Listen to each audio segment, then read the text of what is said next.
بسم اللہ الرحمن الرحیم۔ عزیز طلبہ، first year arts group civics کا لیکچر ہے۔ آج ہمارا چوتھا چیپٹر جو تھا ریاست کی ابتدا کے نظریات، اس کا آج ہم آخری ٹاپک کور کریں گے، جو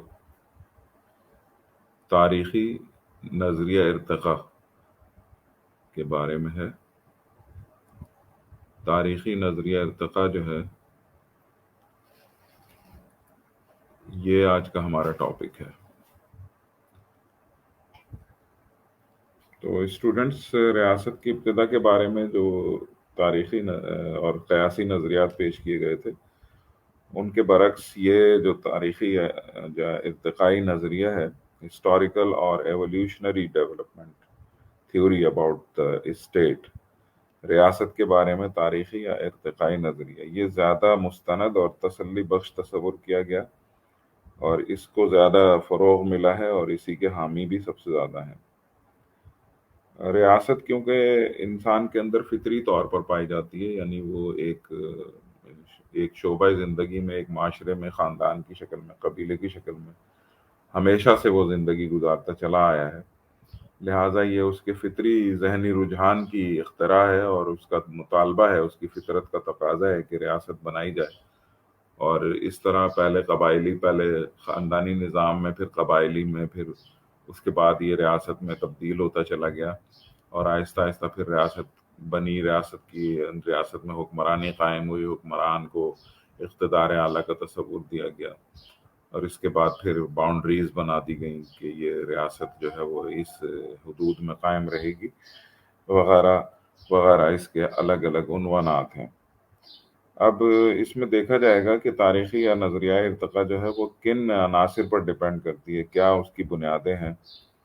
تو ماہرین نے اس کی 5 بنیادیں بتائی ہیں۔ سب سے پہلا جو اس کی بنیاد ہے، سب سے پہلی جو یونٹ ہے اس کی، وہ ہے relation ships and family back ground یا خاندانی نظام جو ہے، یہ اس کی سب سے پہلی اکائی ہے، جس میں کہ میک آئیور کا کہنا ہے کہ قرابت داری نے معاشرے کی تخلیق کو جنم دیا اور پھر معاشرے نے بالآخر مملکت کی بنیاد ڈالی۔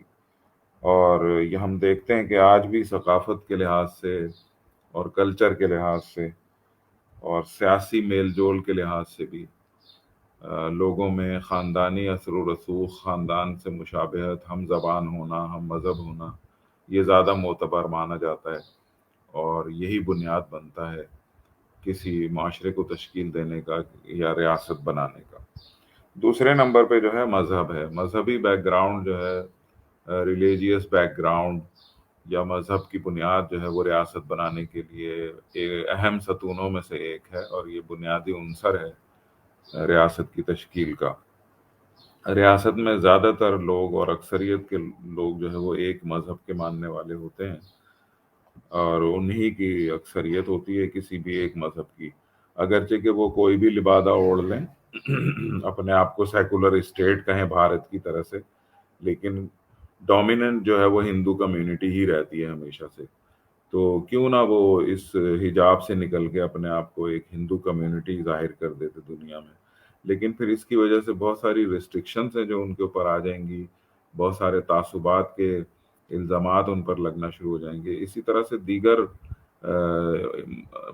دیگر معاشروں میں اور دیگر ریاستوں میں بھی ہم دیکھیں تو وہاں پر کہیں کرسچینٹی جو ہے وہ ڈومیننٹ ہے، اکثریت لوگوں کا مذہب جو ہے وہ کرسچن ہے، پھر اس میں کرسچنس کے اندر بھی 2 طرح کے فرقے ہیں، ان میں سے جو ہے کوئی ایک فرقہ غالب ہوتا ہے تو وہ دوسرے کو دباتا ہے، اور ساتھ ہی ساتھ دوسری جو مائنارٹیز ہیں ان کی بھی شامت آتی ہے، اور ان کے اوپر بھی ان کا نزلہ بخار گرتا ہے، جس کی وجہ سے وہ ظلم و ستم کا شکار ہوتے ہیں اس معاشرے میں، اس ریاست میں رہتے ہوئے۔ لیکن یہاں کوئی چیک اینڈ بیلنس، جیسا کہ ریاست تشکیل پائی ہے اس کے بعد پھر ریاستوں کے درمیان ایک فیصلہ کرنے والی قوت کا بھی مطالبہ ہوا، اور پھر یہ یو این او جو وجود میں آئی ہے، یہ بھی ایک جو ہے کٹ پتلی ہے جو کہ صرف چند لوگوں کے اشاروں پر ناچتی ہے، اور اس کے اوپر بھی طاقت کا ہی اجارہ داری قائم ہے۔ اس کو جو ہے وہ نظریہ طاقت سے ہی ہم جوڑیں گے کہ قوت اور طاقت جو ہے وہ تیسرا عنصر ہے جو کہ ریاست کے بنانے میں اور پھر ریاست کے اوپر ایک بلند منصب ادارہ بنانے میں بھی قوت اور طاقت جو ہے وہ زیادہ اہم کردار ادا کرتی ہوئی نظر آتی ہے. تو یہ سب جو ہے ڈس بیلنس ہے، غیر متوازن طریقے ہیں دنیا کو چلانے کے، اور دنیا کے چلانے کا اصول جو ہے وہی قرار پاتا ہے جو کہ ابتدا میں نظریہ جبر و قوت میں تھا کہ جس کی لاٹھی اور اس کی بھینس ہے. تو یہی سب کچھ ہم دیکھتے ہیں کہ آج بھی دنیا میں ہو رہا ہے، اور قوت و طاقت کے بلبوتے پہ ہی لوگ پاور میں آتے ہیں اور اپنا حکم جو ہے وہ ساری دنیا پر چلانے میں کامیاب ہوتے ہیں. یہاں پر ایک بات لکھی ہوئی ہے، مذہب کی بنیادوں پر جو ریاستیں قائم ہوئی ہیں اس میں ایک جملہ لکھا ہوا ہے. میں چاہوں گا کہ اس جملے پہ تھوڑا سا ہم غور کریں.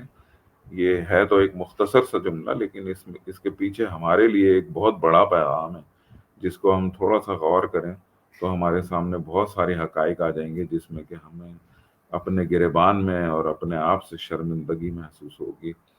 میرا یہی خیال ہے کہ یہ جو جملہ اس میں دیا گیا ہے، آپ کی کتاب میں درج ہے، موجودہ دور میں مذہب کی بنیاد پر قائم ہونے والی ریاستوں میں اسرائیل اور پاکستان کا قیام جو ہے وہ اسی کا مرہون منت ہے. یعنی کہ مذہبی ستونوں پر قائم ہونے والی ریاستیں ہیں، یہ آئیڈیالوجی پر قائم ہوئی ہیں. تو اب یہ دیکھ لیں کہ ہم یہ دو ریاستیں پوری دنیا کے سامنے ٹارگیٹڈ اسٹیٹس ہیں. یہ ایک جو ہے وہ جیوش ہے، دوسری جو ہے وہ مسلم ہے. جوئش جو ہے وہ قدیم نظریہ ہے، مسلم جو ہے یہ جدید نظریہ ہے. دین کہہ لیں ہم اس کو تو یہودیت جو ہے وہ ایک قدیم دین ہے، اسلام سے بہت قدیم ہے. مذہب اسلام جو ہے یہ ایک جدید دین ہے. اور دونوں ریاستوں کا تقابل اگر ہم کریں تو ہم دیکھ سکتے ہیں کہ کون سے لوگ اور کون سی ریاست ترقی پر ہے، اور کون سے لوگ اور کون سی ریاست جو ہے وہ تنزلی پر ہے. تنزلی ہی نہیں بلکہ پاکستان تو تنزلی کا لفظ تو بہت کم ہوگا اس کے لیے، جس طرح کا ہمارے یہاں کے عوام نے اس کا حشر کیا ہے. میں حکمرانوں کو کچھ نہیں کہوں گا کہ حکمرانوں کا قصور ہے، اصل قصوروار ہمارے عوام ہیں، جنہوں نے علم کو، تعلیم کو اثر بالکل ہی بھلا کر رکھا. انہوں نے کبھی بھی اس جانب توجہ نہیں دی کہ شعور حاصل کریں. اقرا کے الفاظ ادا کیے جاتے ہیں مسجدوں میں، خطبات میں استعمال کیے جاتے ہیں کہ اللہ تعالیٰ کا پہلا حکم مسلمان کے لیے اقرا ہے، یعنی کہ پڑھیے. تو پڑھنے کا مطلب یہ ہے کہ سمجھیے، پڑھیے، سمجھیے، اس کے اوپر عمل کیجیے. تو اسی آیت میں قلم کا لفظ ہے، اسی آیت میں سمجھداری کا لفظ ہے، اسی آیت میں پڑھائی کا ذکر ہے. لیکن ہم بالکل بیگانہ ہیں اس سے. ہم اس کلام کو ہی نہیں پڑھ پائے جو اللہ تعالیٰ نے ہم پر نازل کیا تھا. تو ظاہر ہے کہ ہمارے حصے میں کیا آئے گا؟ ہمارے حصے میں یہی سب کچھ آئے گا جو ہم کر رہے ہیں.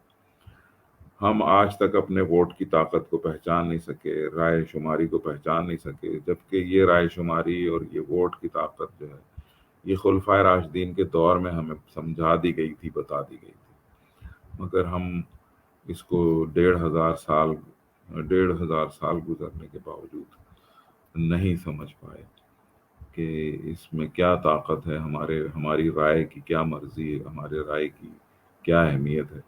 اکثر لوگ جو ہے وہ رائے دہی استعمال ہی نہیں کرتے، اور وہ اسی خواب خرگوش میں لیٹے رہتے ہیں، بیٹھے رہتے ہیں، اپنے گھروں میں پڑے رہتے ہیں کہ ہمارے ووٹ دینے سے کچھ نہیں ہوگا. لیکن یہ ان کی خام خیالی ہے. جب جمہوریت پر معاشرہ قائم ہے اور جمہوریت پر چل رہا ہے تو ووٹ ڈالیں، یعنی اپنی رائے کا اظہار تو کریں. لیکن آپ تو اظہار ہی نہیں کرتے، اور جو لوگ اظہار کرتے ہیں وہ اس کا غلط استعمال کرتے ہیں، ظاہری چکا چوند کے چکر میں آ جاتے ہیں، اور مسلسل ایسے لوگوں کو منتخب کرتے رہتے ہیں جو خود انہی کی حجامت بنا دیتے ہیں. تو یہ میں چاہ رہا تھا کہ اس جملے پر تھوڑا سا رک کے ہم اس کے اوپر غور کرنا چاہیے. ہر چیز کو ہم ایسے ہی پڑھتے ہوئے ہی نہ گزر جائیں. لہٰذا میں نے آپ کے سامنے یہ تھوڑی سی گفتگو رکھی ہے. ہو سکتا ہے اس پہ کوئی کمنٹس دینا چاہیں تو ضرور دیں، کمنٹس دیں آپ اپنے. اور اس کو مسترد یا قبول کریں، یعنی صرف لائک نہ کریں بلکہ اس کے اوپر باقاعدہ تبصرہ کریں کہ جو بات میں نے آپ سے کی ہے کیا وہ ویلڈ ہے، اس کا کوئی وزن ہے یا کہ نہیں ہے۔ تو میں ضرور آپ سے مطالبہ کروں گا۔ نیکسٹ جو ہے بنیاد قوت اور طاقت ہے، اس پر میں نے ابھی بات کی۔ چوتھے نمبر پہ جو ہے اقتصادی ضروریات ہیں۔ کسی ریاست کو تشکیل پانے کے لیے بنیادوں میں سے اس کے جو ہے وہ ضرورت اقتصادیات ہیں، economic development and needs of economy. شروع میں جب قبائل کا زمانہ تھا، جب خاندانوں کا تھا، تو ان کی ضروریات بھی محدود تھیں اور وہ اس کو اپنے طور پہ ہی پیدا کر لیتے تھے، پیداواری صلاحیت بھی کم تھی۔ لیکن جیسے جیسے لوگ بڑھتے گئے، معاشرے بڑے ہوتے گئے، تو پھر وہاں پر فیکٹریوں کا سیٹ اپ، کارخانے کا سیٹ اپ، کاشتکاری کا سیٹ اپ بننا شروع ہو گیا۔ اب آپ اگر صرف ایک کاشتکاری کو ہی لے لیں تو اس کے پیچھے اتنی زبردست انڈسٹری ہے، سیڈ کی انڈسٹری ہے، سیڈ کی ریسرچ کی انسٹیٹیوشنز ہیں، سیڈ کے لیے بہت سارے ادارے ہیں۔ اس کے سیڈ کے بعد آپ کراپ کو دیکھ لیجئے، تو کراپ کو، فصل کو اگانے کے لیے، اس کی زمین کو تیار کرنے کے لیے مشینری ہے، مشینری کو ٹھیک کرنے کے لیے لیبر ہے، میکینیکل انجینئرز ہیں، پھر اس فصل کو کاٹنے کے لیے مشینری ہے، اس مشینری کی خرابی کو دور کرنے کے لیے کارخانے ہیں، فیکٹریاں ہیں، ورک شاپس ہیں، مستری ہیں، انجینئرز ہیں۔ اس کو مارکیٹ تک پہنچانے کے لیے سڑک بنانے کا کام ہے، اس کے لیے گاڑیوں کا استعمال ہے، وہیکلس کا استعمال ہے۔ پھر اس کو سیل آؤٹ کرنے کے لیے، یعنی پورا ایک زراعت کی انڈسٹری کو دیکھ لیں تو اس میں کھاد بھی آ جاتی ہے، اس میں پانی بھی آ جاتا ہے، پانی کے لیے ڈیم بنانے کی ضرورت پڑتی ہے۔ کتنا کتنا بڑا کام ہے اس کے پیچھے۔ ہم کہنے کے لیے ہم صرف ایک شعبہ زراعت کو کہہ دیتے ہیں، ہمارے منہ سے صرف دو الفاظ نکلتے ہیں، شعبہ زراعت، اور اس کا بیک گراؤنڈ آپ دیکھیں تو پتہ چلتا ہے کہ ایک وسیع و عریض ایک سلسلہ ہے جو کہ بڑھتا ہی چلا جا رہا ہے، اور اس میں بے شمار لوگوں کا روزگار اس سے وابستہ ہے۔ تو کیسے کوئی شخص اپنی اس جمی ہوئی کاشتکاری کو، اس زمین کو چھوڑ کے دوسری جگہ نقل مکانی کر کے جائے گا؟ لہٰذا ریاست کا وجود بہت ضروری ہو گیا، پھر یہ ریاستیں تشکیل ہوئیں۔ تو یہ چوتھی بنیاد تھی انسانوں کی اقتصادی ضروریات۔ یہ میں نے آپ کو صرف ایک مثال زراعت کی دی ہے، اس کے علاوہ آپ دیگر انڈسٹریز کی مثالیں لے لیں تو آپ کا ذہن مزید کھل جائے گا، جیسا کہ ٹیکسٹائل انڈسٹری کو لے لیں آپ، اور بھی دوسری بہت سارے کام ہیں جو ملک میں ہوتے ہیں، گاڑیاں بنانے کا ہے، اور زمین اور جائیداد کے فروخت کا ہے، خاندانوں کی آبادی کا ہے، فلیٹس وغیرہ تعمیر ہو رہے ہیں، سڑکیں بن رہی ہیں۔ تو یہ اکنامیکل نیڈز ہیں جو کہ ایک ریاست کو تشکیل بھی دیتی ہیں اور اس کی تحفظ کے لیے طاقت کا استعمال بھی کرواتی ہیں۔ اور اس کے بعد پانچواں پوائنٹ جو ہے یہ سیاسی شعور ہے، یعنی political awareness and consciousness about politics. سیاسی شعور جو ہے ہمارے ملک میں تو بالکل نام کو بھی نہیں ہے، کوئی جانتا ہی نہیں کہ سیاسی شعور کیا چیز ہوتی ہے۔ آپ کسی سے بھی پوچھ لیں، اگر آپ کسی سے سوال کریں، جناب آپ کا تعلق کس سیاسی جماعت سے ہے؟ نہیں نہیں جی، ہم تو سیاست حرام ہے جی، ہم سیاسی لوگ نہیں ہیں، ہم نہیں پسند کرتے سیاسی پارٹی کو۔ حالانکہ دل میں بہت سے بت بنے ہوئے ہیں، دلوں میں بڑی پذیرائی ہے کہ کوئی جو ہے وہ شریف لوگوں کا پجاری ہے، کوئی جو ہے وہ کسی کی عبادت کر رہا ہے اپنے دل کے اندر، انہوں نے بسائے ہوئے ہیں لوگ، اور سیاسی پارٹیوں کے مندر بنے ہوئے ہیں ہر ایک کے دل میں، لیکن چہرے پہ اور زبان پہ منافقت ہے کہ نہیں جی، ہم تو سیاست سے بہت دور ہیں، ہم نہیں کرتے سیاست۔ تو جب تک اس طرح کا رجحان رہتا ہے تو یہ آزاد قوموں کا شیوا نہیں ہوا کرتا۔ یہ جو ہے وہ بہت ہی یعنی خطرناک بات ہے کسی ریاست کے لیے، اور اس کے خطرناک نتائج اب ہمارے سامنے آ رہے ہیں، ہم بھگت رہے ہیں بہت عرصے سے، ہر دور میں۔ وہی جو شہزاد رائے کی ایک ویڈیو ہے، آپ اس کو دیکھیں، آپ کو اندازہ ہوگا کہ وہ کہتا ہے کہ جی جب سے میں نے ہوش سنبھالا ہے تو یہی دیکھا ہے کہ پاکستان اپنی تاریخ کے دور کے بڑے نازک مرحلے سے گزر رہا ہے۔ تو یہ پاکستان جو ہے ابھی تک نازک مرحلے سے ہی گزر رہا ہے. خدا جانے کہ یہ کب اس مرحلے سے گزر پائے گا اور اس مرحلے سے یہ آگے بڑھے گا. اللہ کرے کہ جلدی وہ دن آئے اور ہم اس دن کو دیکھیں کہ یہ اپنے دور سے گزر گیا، یعنی کسی کامیابی کے دور پہ آ گیا اور ہمیں یہ بتا گیا کہ بھئی سیاسی شعور کیا چیز ہوتی ہے. تو سیاسی شعور انسانوں کے لیے بہت ضروری ہے زندگی گزارنے کے لیے، اور اپنے آپ کو زندہ رکھنے کے لیے سیاسی شعور بہت ضروری ہے. پولیٹیکل اویئرنیس اور کانشیسنس جو ہے، پولیٹیکل کانشیسنس، یہ بہت ضروری ہے. اس کے بغیر جو ہے ریاستیں زیادہ دیر زندہ نہیں رہ سکتی اور ان کا زوال ہو جاتا ہے. اگر لوگوں میں سیاسی شعور ہی نہیں ہوگا تو کیسے وہ اپنے آپ کو قائم رکھ پائیں گی؟ تو یہ سیاسی شعور تھا جس نے لوگوں کو بیدار کیا اور اس جانب متوجہ کیا کہ جناب ایک ریاست ہونی چاہیے، ریاست میں حکمرانی ہونی چاہیے اور حکومت پائیدار ہونی چاہیے. یہ تمام چیزیں جو ہیں وہ سیاسی شعور کہلاتی ہیں. گل کرائسٹ کہتا ہے کہ سیاسی شعور میں ذات اور ملک کے تحفظ اور خارجی حملے کی بچاؤ کی ضرورت درپیش ہوتی ہے، اور اس کے لیے اخلاقی اور ذہنی ترقی کو دخل حاصل ہے. یعنی سیاسی شعور ہونا جو ہے نا، وہ انسان کے مغز سوچ کی بیداری ہے، اس کی سوچ کی ڈیولپمنٹ ہے. کوئی بھی جو ہے وہ اپنے آپ کو سیاسی ظاہر نہیں کرتا. اب اگر آپ مجھ سے سوال کریں گے، یعنی میں اپنے آپ کو ہی پیش کر دوں نا کہ میں اگر کہیں گے جی آپ بتائیں آپ کا تعلق کون سی سیاسی جماعت سے، تو میں آپ کو برملا کہوں گا کہ میرا تعلق جماعت اسلامی سے، اور میں جماعت اسلامی کو پسند کرتا ہوں، میں اس کا ووٹر ہوں، میں جماعت اسلامی کا رکن ہوں، اور جماعت اسلامی کو میں سمجھتا ہوں کہ یہ واحد اس ملک کی سیاسی پارٹی ہے، سیاسی جماعت ہے جو کہ اس ملک کو مشکلات سے نکال سکتی ہے اور اس ملک میں ایک ایسی حکمرانی قائم کر سکتی ہے جو خلفائے راشدین کی سنتوں پر چل رہی ہو. تو میں نے اپنے آپ کو ایکسپریس کیا ہے. آپ دیکھ لیجیے، اب ہم کسی سے سوال کرتے ہیں تو وہ کیا گول مول قسم کا جواب آپ کو دیتے ہیں. بہرحال جی، اب نیکسٹ ہم آگے دیکھتے ہیں کہ اس کے اوپر تنقید اور تبصرے جو ہے وہ ان 5 نکات کے اوپر کیا ہو سکتے ہیں. یہ آپ کو کرنا ہے. تاریخی اور ارتقائی نظریہ قابل قبول کیوں ہو گیا، اس کے اوپر کچھ دلائل ہیں. سب سے پہلی دلیل تو مغربی مفکرین کی یہ ہے کہ نظریہ تخلیق ربانی جو ہے وہ انسانوں کی عقل کی کسوٹی پہ پورا نہیں اترتا. یعنی انسان اس کو سمجھ ہی نہیں پایا. انسان کی عقل ناقص ہے. ظاہر ہے کہ انسان کی عقل میں جتنی بات آئے گی وہ اتنی ہی سمجھ سکتا ہے. تو تخلیق ربانی کو ریجیکٹ کر دیتے ہیں کہ وہ نہیں، اللہ تعالیٰ جو ہے وہ نہیں ریاست کی تشکیل میں کوئی کردار نہیں ادا کر سکتا.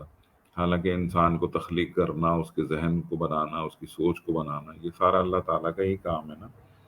تو اس کو بہرحال وہ کہتے ہیں کہ نہیں، ایسا نہیں ہے. معاہدہ عمرانی کے بارے میں تاریخ یہ بتاتی ہے کہ جناب اس کا کہاں سے شروع ہوا، کہاں پہ اس کی بنیاد ڈلی، کوئی اس کا ٹھوس ثبوت نہیں ملتا. اس وجہ سے نظریہ معاہدہ عمرانی کو ریجیکٹ کیا جاتا ہے. طاقت اور قوت کا استعمال ہمیشہ ہر چیز کے لیے پائیدار نہیں ہوتا. ٹھیک ہے، پائیدار نہیں ہوتا لیکن ضروری ہوتا ہے اور ضروری ہے. لیکن اس کو بھی مسترد کیا گیا اور پھر اسی نظریے کو سمجھا گیا کہ یہ بہت ہی سالڈ جو ہے وہ ایک نظریہ ہے جو کہ ارتقائی نظریہ کہلاتا ہے. اب اس میں دیکھیے کہ اس کے جو عناصر ہیں، رشتہ داری ہے، مذہب ہے، طاقت ہے، معاشی ضروریات ہیں، سیاسی بیداری ہے، یہ مشترکہ کوششیں ہیں اور مشترکہ ڈیولپمنٹ ہے جس کے نتیجے میں ریاست وجود میں آئی ہے، اور اس کی تمام حقیقتیں جو ہیں وہ اس نظریے میں موجود ہیں. لہٰذا ہم کہہ سکتے ہیں کہ تاریخی یا ارتقائی نظریہ جو ہے وہ ریاست کی تشکیل کی بنیاد بنا ہے اور بنیاد ہے. تو عزیز طلبہ، یہ آج کا جو لیکچر ہے یہ اختتام پذیر ہو رہا ہے. اب میں چاہوں گا کہ آپ اس کے کچھ کوشچنس نوٹ کر لیں. 3 سوالات ہیں اس میں. ان میں اس چیپٹر میں دونوں ہی نظریات اہم ہیں، نظریہ تخلیق ربانی اور ارتقائی نظریہ، یہ دونوں زیادہ امپورٹنٹ ہے۔ ایک سوال اس میں یہ ہے کہ ریاست کے ابتدا سے متعلق نظریہ معاہدہ عمرانی کیا ہے، یہ شارٹ کوشچنس میں ہے، اور اگر اس کے ساتھ یہ شامل کر دیا جائے کہ اس کا تنقیدی اور تقابلی جائزہ پیش کریں تو پھر یہ لانگ کوشچن میں آ جائے گا۔